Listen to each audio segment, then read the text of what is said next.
हजारों साल तक हम इंसान इस धरती पर बस एक मेहमान की तरह थे, एक ऐसे यात्री जो विशाल जंगलों और अंतहीन मैदानों में भटकता रहता था। हमारी हर सुबह एक ही सवाल से शुरू होती थी, आज रात का खाना मिलेगा या नहीं। हर दिन जिंदगी बचाने की एक जंग थी, जहां या तो हम शिकारी थे या खुद किसी का शिकार बन जाते। हमारी आंखें आसमान में बादलों को नहीं बल्कि शिकारी परिंदों को खोजती थीं।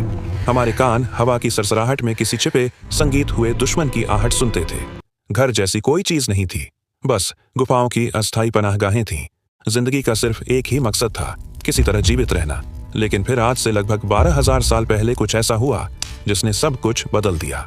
जब आखिरी हिमयुग की बर्फ पिघल रही थी और धरती एक नई करवट ले रही थी, हमारे पूर्वजों ने प्रकृति के एक बहुत ही साधारण से नियम में एक असाधारण राज खोज निकाला।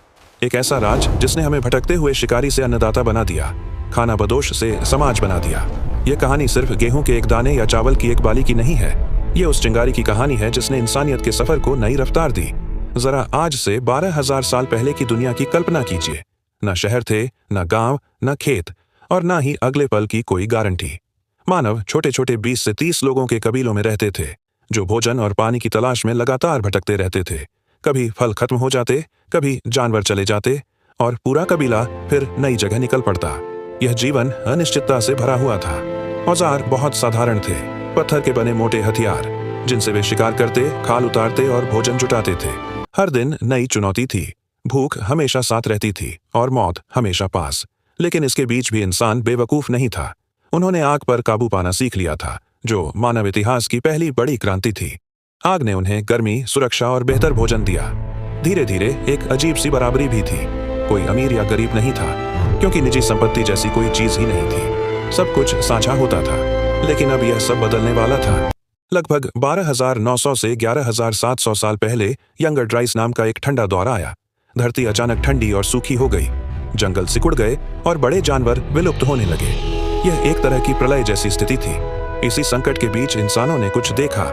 हो सकता है किसी ने ध्यान दिया हो कि गिरे हुए बीजों से नए पौधे उग आते हैं। यहीं से एक क्रांति जन्मी।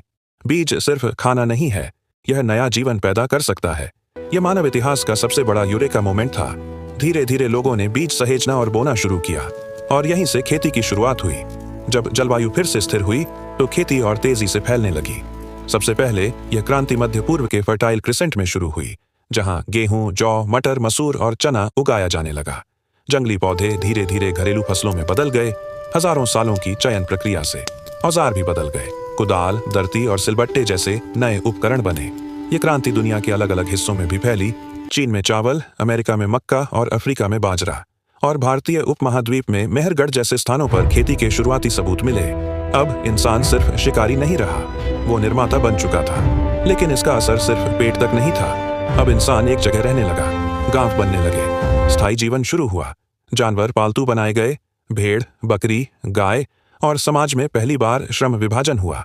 कोई किसान बना, कोई कुम्हार, कोई कारीगर। धीरे धीरे निजी संपत्ति का विचार आया, और यहीं से असमानता भी शुरू हुई। अब कोई अमीर था, कोई गरीब था, और व्यवस्था बनाए रखने के लिए मुखिया और शासक बनने लगे। जनसंख्या बढ़ने लगी, और छोटे गांव बड़े शहरों में बदल गए।